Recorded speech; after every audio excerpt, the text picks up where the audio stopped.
There we go.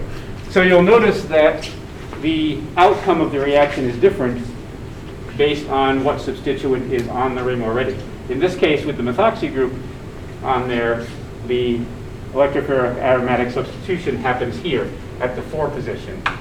Recall that the 2 position is called ortho. The 3 position is meta. And the 4 position is para. Remember, we had meta-chloroperoxybenzoic acid.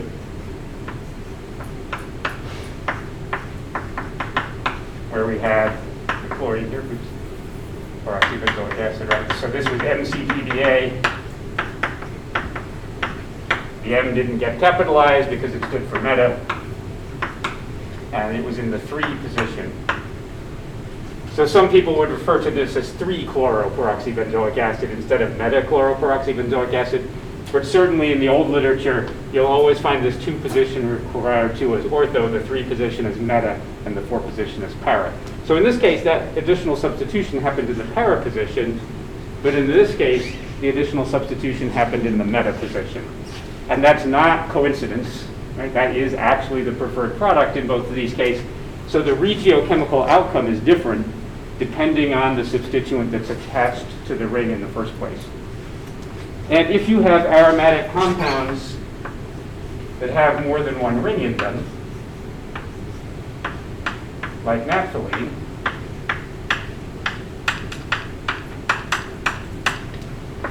and you do any of the electrophilic aromatic substitution reactions, so nitration, for example, you do actually get a different product, because now even though the ring is unsubstituted,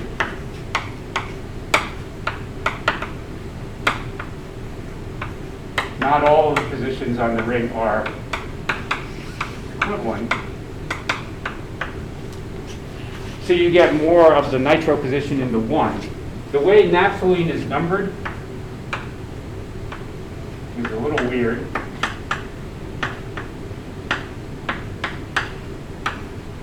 The numbers 1 through 8 actually refer to just the carbons in that ring that have hydrogens attached to them.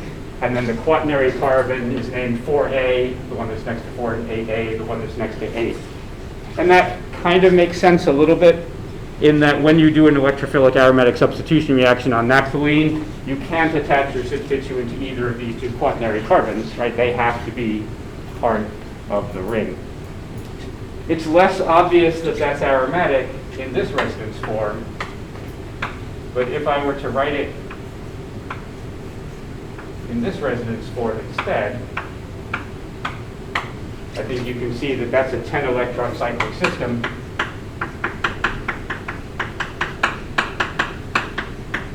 So that's 4n plus 2 with n equals 2. So that is a buccal aromatic compound.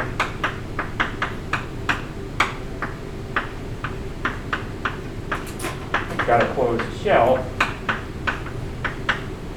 And we could, in fact, draw an orbital energy diagram for that if that was the kind of thing we'd like to do.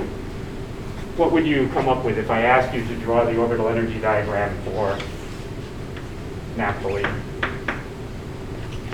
I'm not going to ask you to sketch the orbitals for naphthalene because there's 10 of them, and so that will be a little bit of a pain. But you should be able to draw the orbital energy diagram. So here are our p orbitals.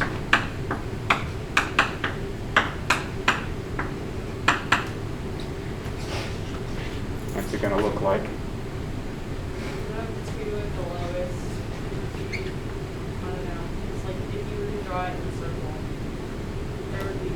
You can't use the trick of drawing for a bicyclic structure. You can't use the trick of inscribing it inside because you can't get it in a circle with a vertex at the bottom because it's not symmetrical.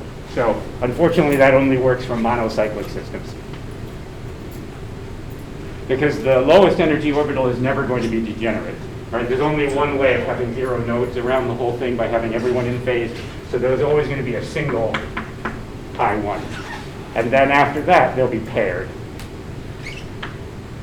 So you would expect to have pi 2 and pi 3, and pi 4 and pi 5 as degenerate pairs. And those should all be bonding. And then you would have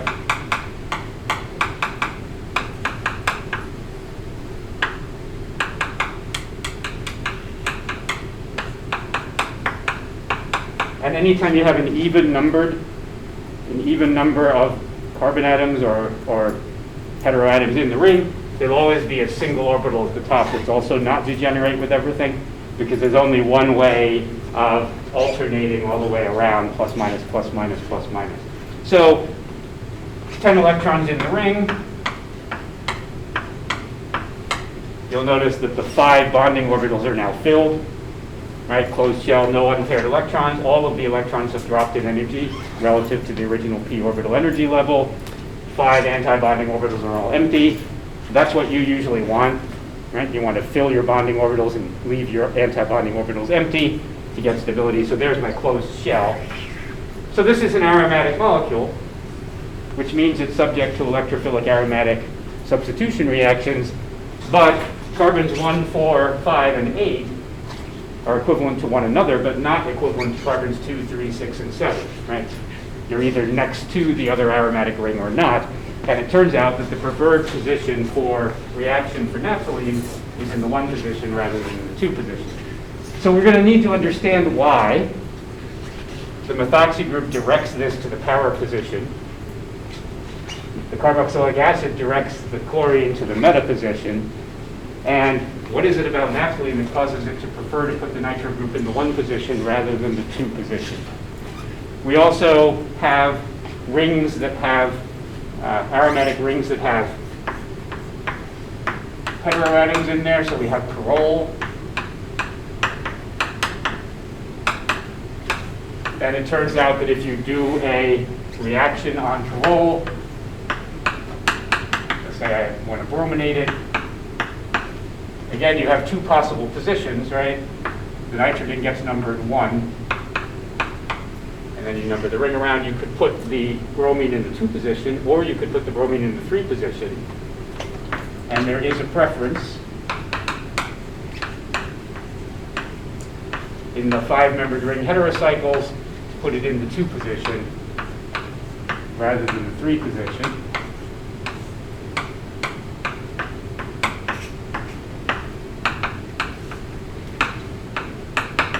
Sometimes it's a very strong preference, and you get effectively none of the other possible product. In the 6-membered ring heterocycle that contains nitrogen, which is called pyridine,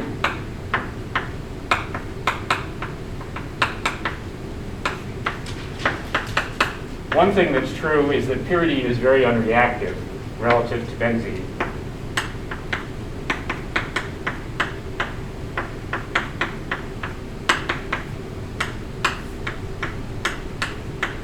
So you really have to crank on this. Maybe use 100% nitric acid instead of just concentrated nitric acid, and you have to heat it.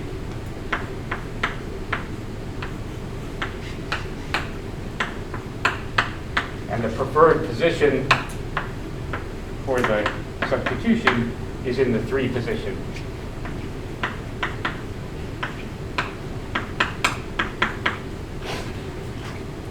So we need to understand all of these things. Why the OCH3 group directs to the para position, why the CO2H directs things to the meta position, why naphthalene likes to get attacked at the 1 position instead of the 2, and why the 5-membered ring heterocycles get attacked at the 2 position, and the 6-membered ring heterocycle gets attacked here. There are many other ring systems, right? You can also have a analog of naphthalene that has the nitrogen there. Anybody remember what that's called from first semester? It's one of the catalyst poisons that we put in there for the Lindlar catalyst.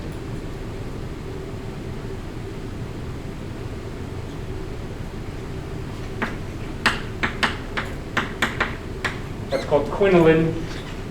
And for quinoline, since it's unsymmetrical, there are lots of possible positions that you could add to in that ring.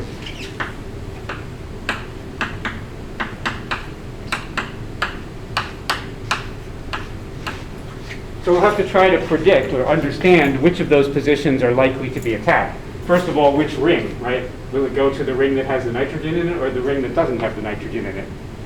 And then once you decide which ring, which position, right? Because all of those positions are now different. What would you guess? Not knowing yet. Are we going to attack the ring that has the nitrogen or the ring that doesn't have the nitrogen? Why? Because that's much less reactive. Because this is a whole lot less reactive than a benzene ring.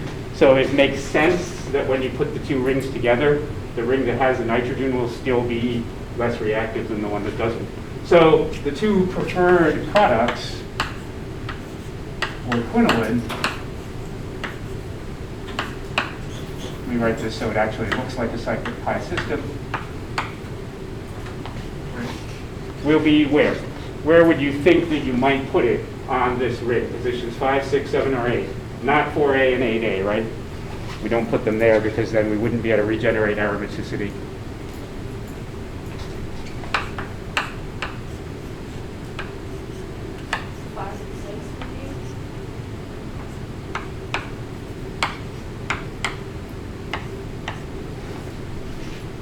There's actually a reason why I drew it over here next to naphthalene. Oh, it's the same spot. Well, now we've got differences, right? Because now 5, 6, 7, and 8 are all different, so it's not just 2 choices. Now we have 4 choices. You're only going to get 2 products in significant amounts, though, because you still want to put it closer to the other ring and not further from the other ring.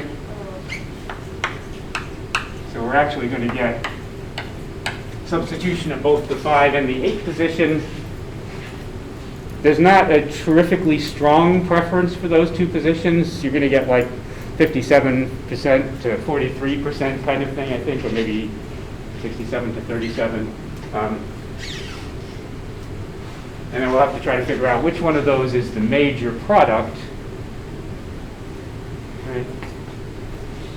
And let's see if I remember correctly, which one is the major product? I think this is the major product. That's the minor product. I can't remember the actual percentages for that reaction. It's not as selective as you might think it would be. So I'd have to look those up to be certain. So what's causing all these selectivities? And this is a problem for synthesis as well, right? Because if you wanted to make the product that had the SO3H group here and the OCH3, this reaction wouldn't work, right? We'd have to come up with some other synthetic method. So these directing effects are the subject of today's class. And I do have some pre-recorded videos about synthesis, so you can have, once we've figured out the directing effects, you can watch those videos and walk through some synthesis problems where we try to put substituents in specific locations.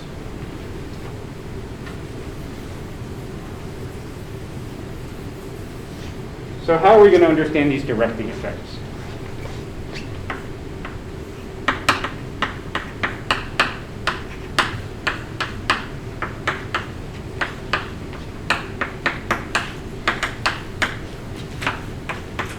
For the electrophilic aromatic substitution reaction. So we have to understand 2 things.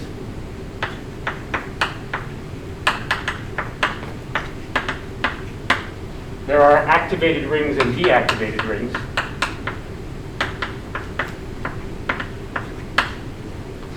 So some rings are more reactive than benzene, and others are less.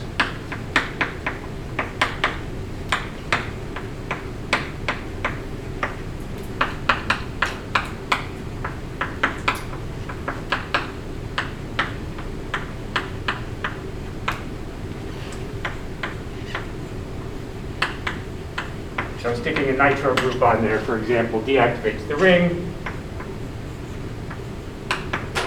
Sticking a sulfonic acid group on there deactivates the ring. Making it pyridine deactivates the ring. Whereas putting putting a phenol group on there, putting an NH2 group on there, fusing it to another ring, so naphthalene is activated, sticking an alkyl group on there activates the ring, but sticking an acyl group on there deactivates the ring.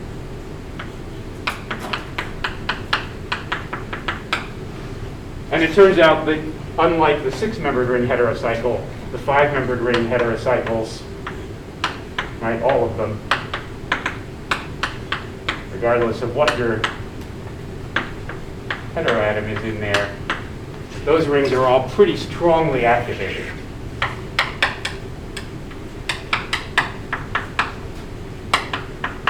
Pyrrole is much more reactive than thiophene, and thiophene is more reactive than furan, but all of those rings are strongly activated relative to the pair in benzene. Right, so we have to understand that, and then we have to understand the directing effects. There are what we call OP directors, and there are meta directors. And the OP directors are many of the same things as the activating substituents. So an OR group or an NR group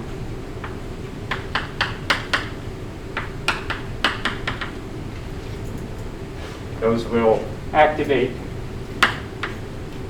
and direct OP.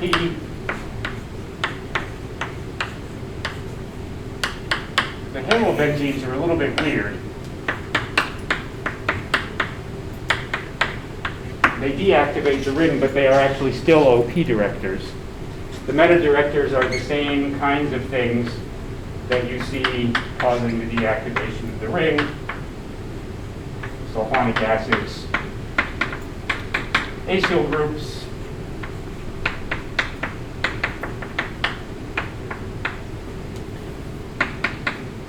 stuff like that. So there's a tendency for things that deactivate the ring to also direct meta, and there's a tendency for things that activate the ring to also direct ortho-para, and then there's this exception, right? These are ortho-para directing, but deactivating. Almost everything else is either going to be activating and OP directing, or deactivating and meta directing. Can you see anything that the OP directors have in common that's different from what the meta directors have?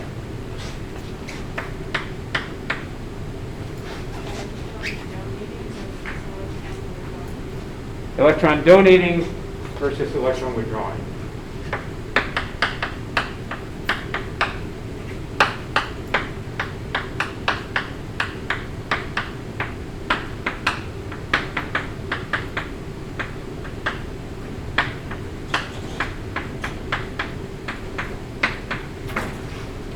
And that makes sense here, right? Since the reaction is the benzene pi system attacking an electrophile, the more electron-rich the ring is,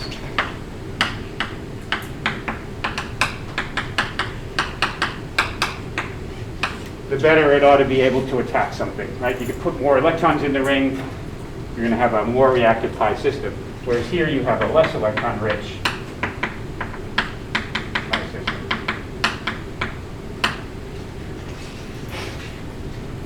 Are we talking primarily about a resonance effect here or about an inductive effect when we say that it's an electron donating substituent? By resonance.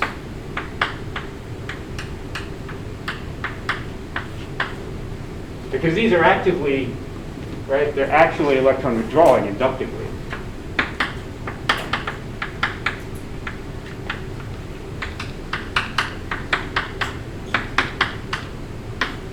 Oxygen and nitrogen are more electronegative than carbon, so the sigma bond has a dipole that lies this way.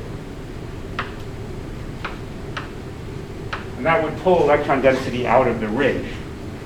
But resonance effects are always more important than inductive effects, right? The pi, right?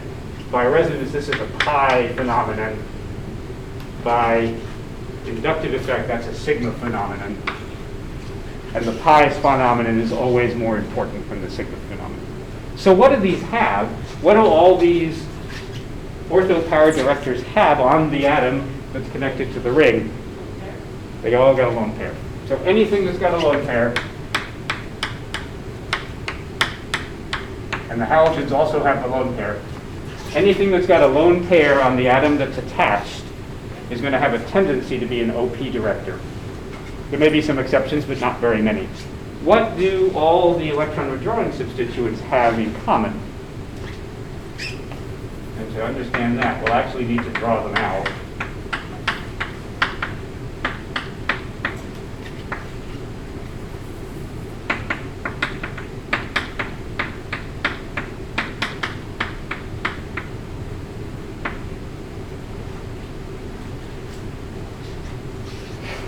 What do all those meta-directors have in common on the atom that's attached to the ring? Not a lone pair now, right? They've got a pi bond. They've got a polar pi bond.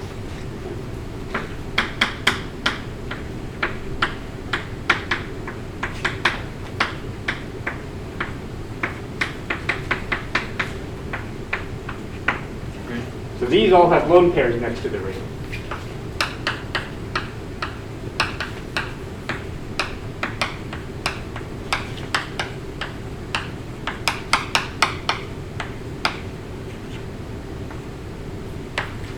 These all have a polar pi bond.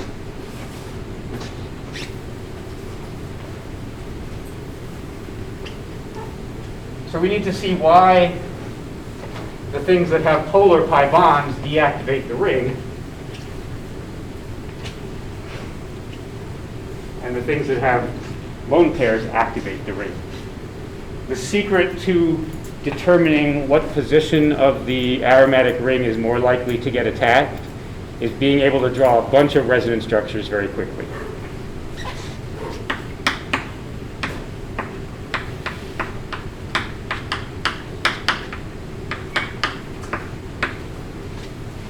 And you can either draw resonance structures for the parent, or in many cases what we need to do is draw the resonance structures for the intermediate.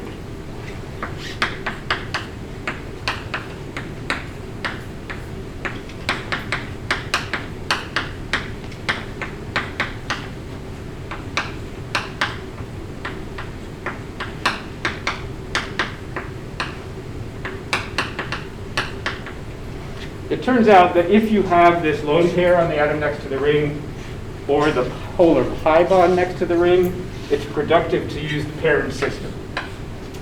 But if you have something like a CF3 or a CH3 substituent, the CF3 is deactivating, and the CH3 is activating, or like an NH3 plus substituent, which is also deactivating. You can't actually draw resonance structures for the parent compound there because these are sp3 hybridized atoms. But you can draw resonance structures for the intermediate and reach the same conclusion. So let's take the methoxybenzene, which nobody will ever call methoxybenzene. Everyone will always call that anisole, which comes from anise, not surprisingly. A lot of these compounds are named from the spice that they were isolated from. So what resonance structures can we draw for anisole? Push that pair of electrons in here and toss that pair of electrons out onto the carbon.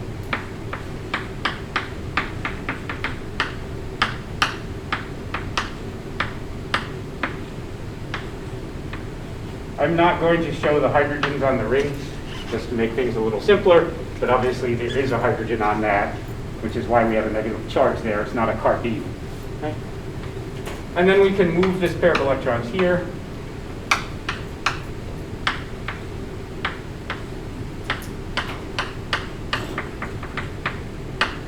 When you're drawing these resonance structures, obviously it's kind of important to keep track of where your charges go. The molecule still needs to be neutral, so if the oxygen is positively charged, there's got to be a negative charge somewhere else.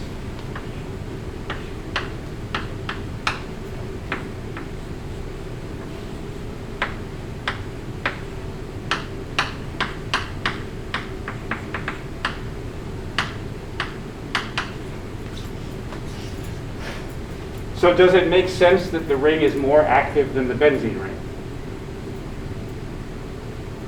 Yeah, because now the ring has a negative charge in it.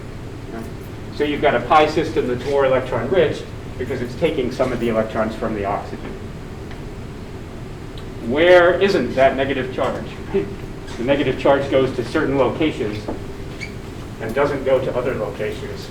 Is it possible? You'll notice that two of those resonance structures have the negative charge in the 2 position.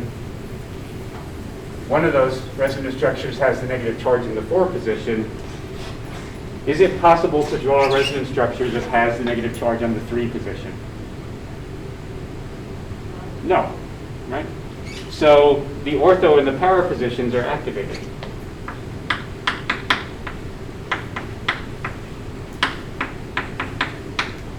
Because those are the ones that have the significant partial negative charge in the resonance hybrid. The resonance effect, whether it's electron withdrawing or electron donating, is always going to be strongest in the ortho and para position.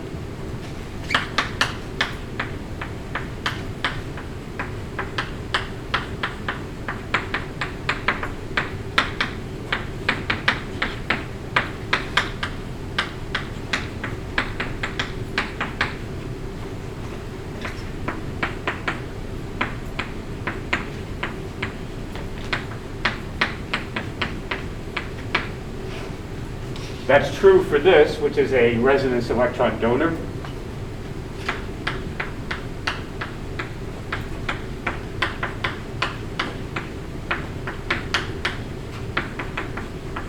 And an activating substituent, and it's also going to be true for the nitro group, which is a resonance electron withdrawing substituent. But now what we're going to do is we're going to pull this electron pair out of the ring.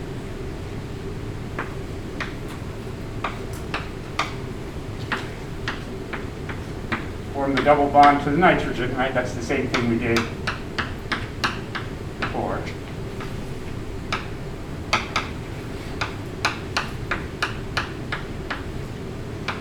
Got to break this bond, right? To form the double bond to the nitrogen and avoid putting 5 bonds to nitrogen, you have to push that other pair of electron out, so now both of those oxygens are singly bonded. And you'll notice that there's a positive charge here in the ortho position. And then we can write another resonance structure. Right? There's always a resonance structure that has those 2 pi bonds opposite each other in the ring.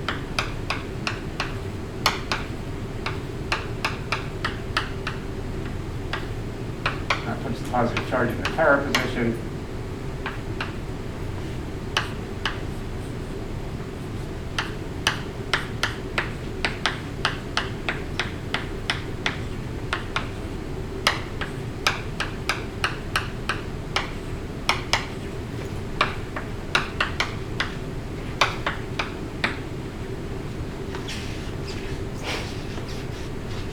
Right.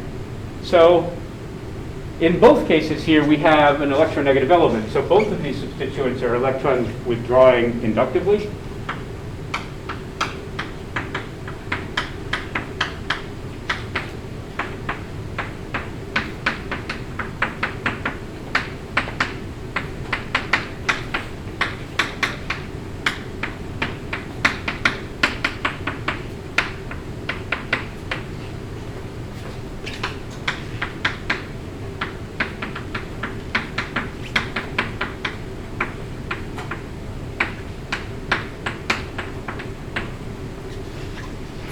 And that inductive effect is always strongest the closer you are to the heteroatom.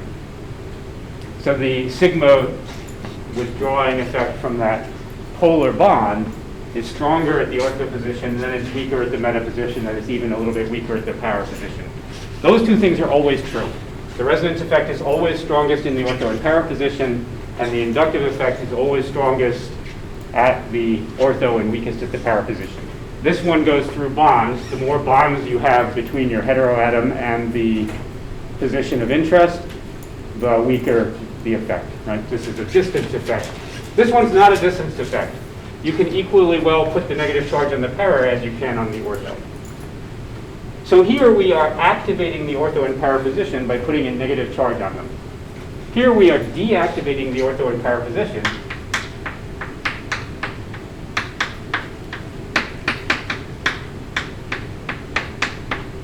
both inductively and by resonance.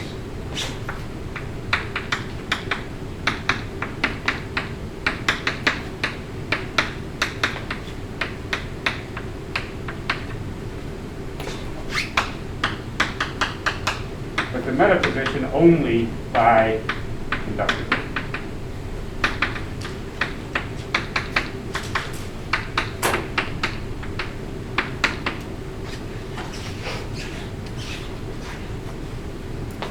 So it's important to understand that when we have a meta director, we are not activating the meta position.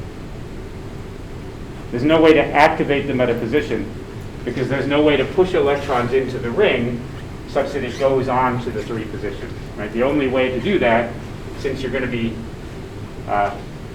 forming a double bond to this 1 position, right? The negative charge is always going to be at 2, 4, and 6.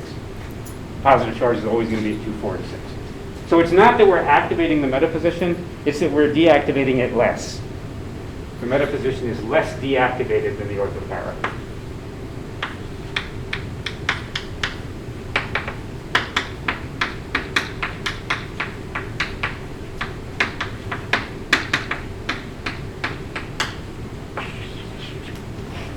So it directs it not because it really wants to go there, because it really doesn't want to go on the ortho and para position.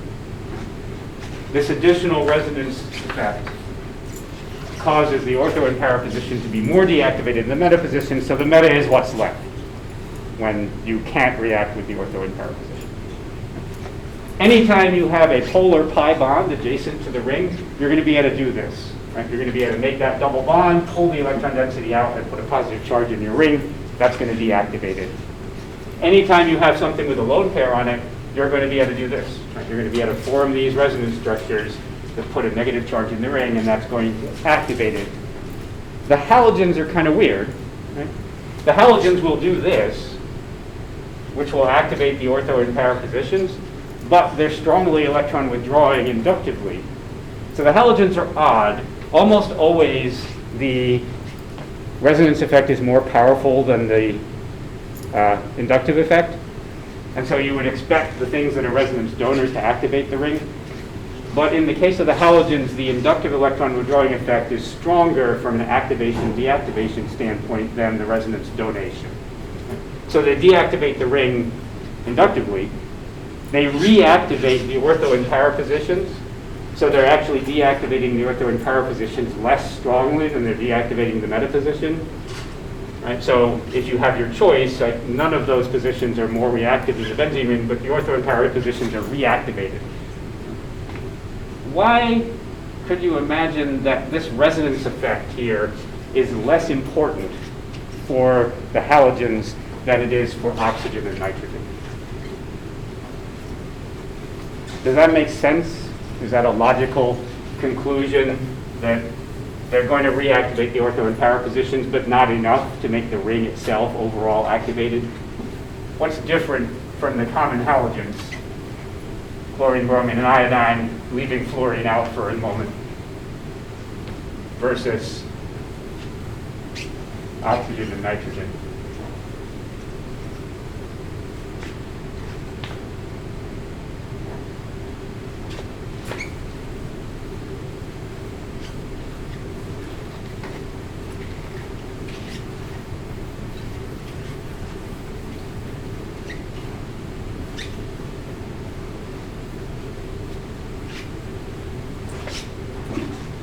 So if we have bromine, for example, we can write these resonance structures.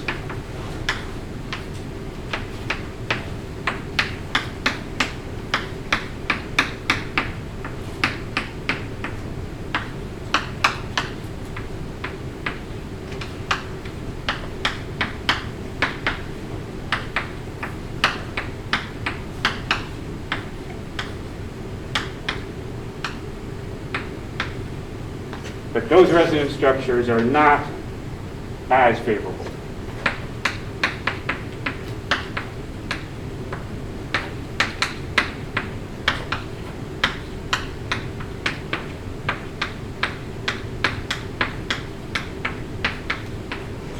So inductively, we deactivate the ring.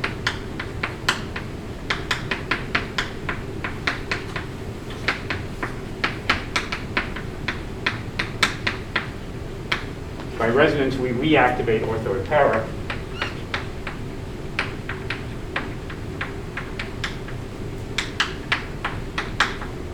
But not enough.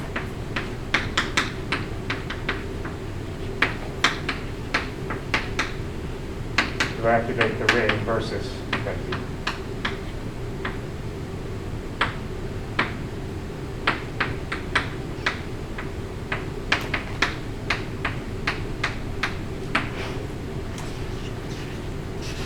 Would you expect the bromine to inductively deactivate more or less strongly than oxygen or nitrogen?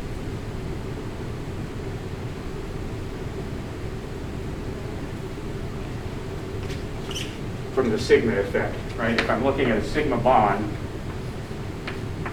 and I'm comparing the polarity of this bond versus the polarity of the corresponding bond in anisole, which one of those bonds is more polar?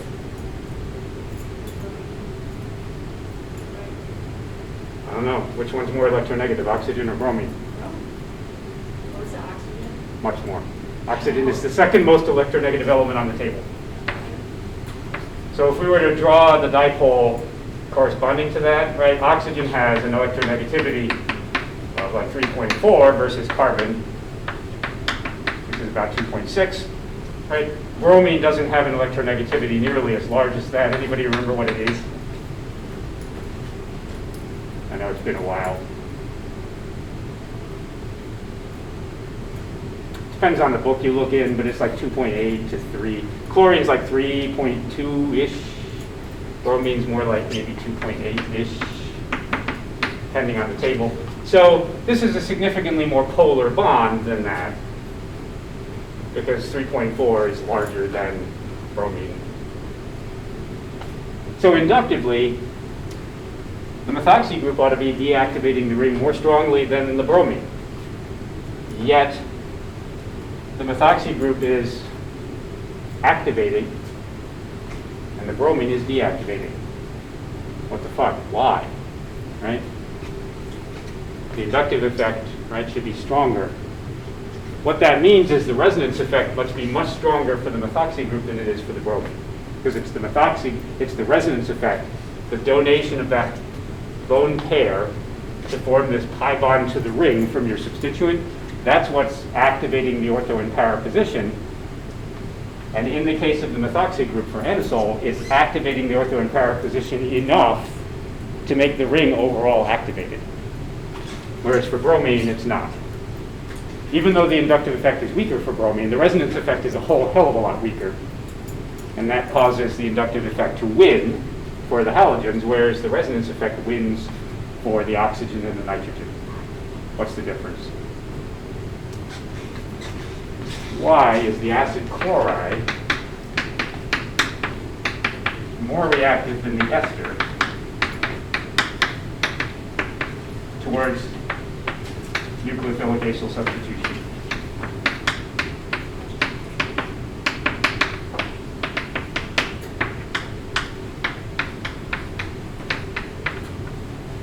Even though oxygen is also more electronegative than chlorine, which means that inductively this bond is more polar than that bond.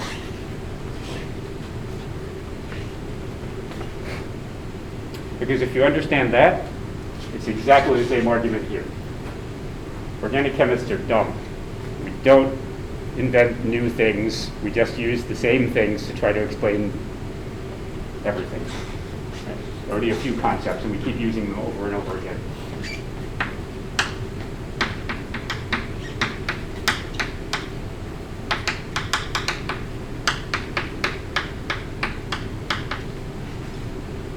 Both of these have resonance structures that stabilize the positive charge on the carbon.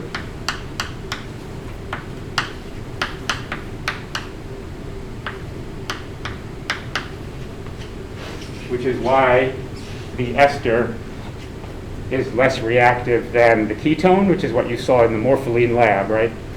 The reaction of morpholine with the ketone carbonyl is faster.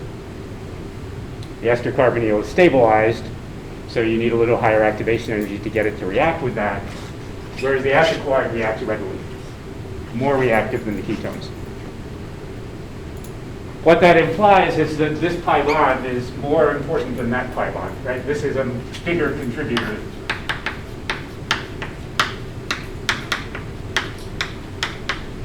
than that.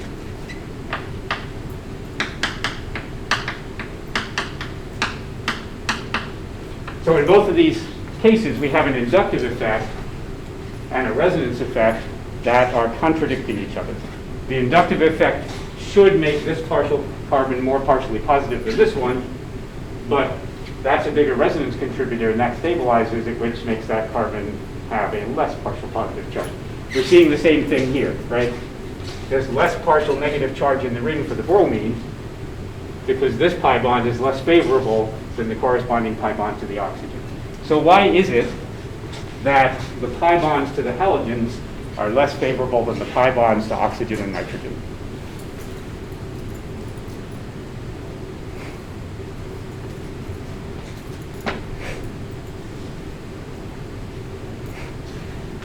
If we understand that, it makes sense, right?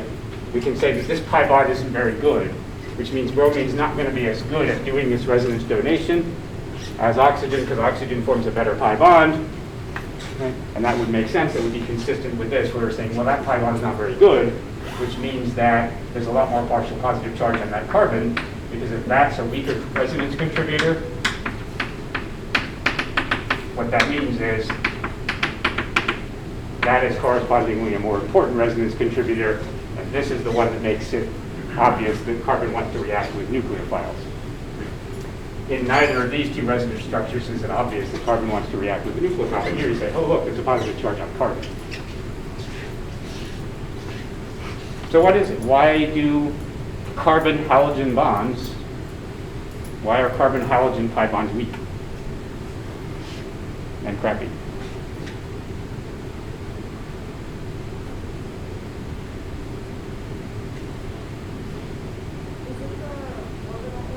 Yep.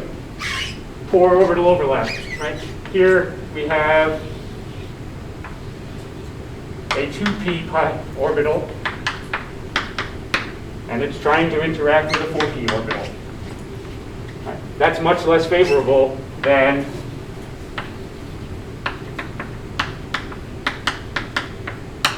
orbitals of similar size. You're going to get much more overlap between those two orbitals that are both 2p than you are with the 2p and 4p. It was the same argument here, right? This was a 2p orbital trying to interact with a 3p orbital. There's less good overlap, which means that that pi bond is going to make a smaller contribution. So it's the same argument, right? Inductively, it's electron withdrawing, resonance electron donor, but because that pi bond is less favorable with those larger atoms, the resonance electron donating effect doesn't take over.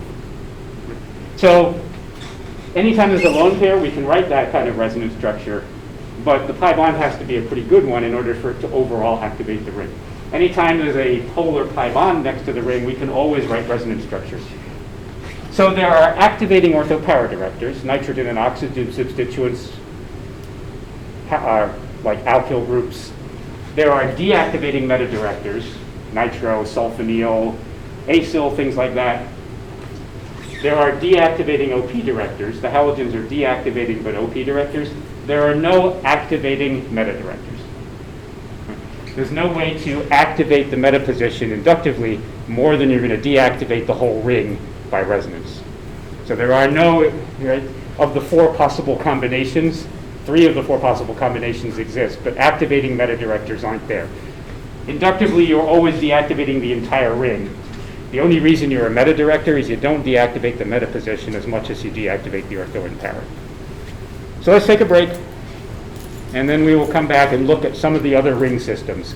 the heterocycles and naphthalene, and maybe we'll look at why a CH3 group is also an ortho-para director, even though you can't do this, right? You're not going to do this with a CH3 group, I hope, because that would make you look bad.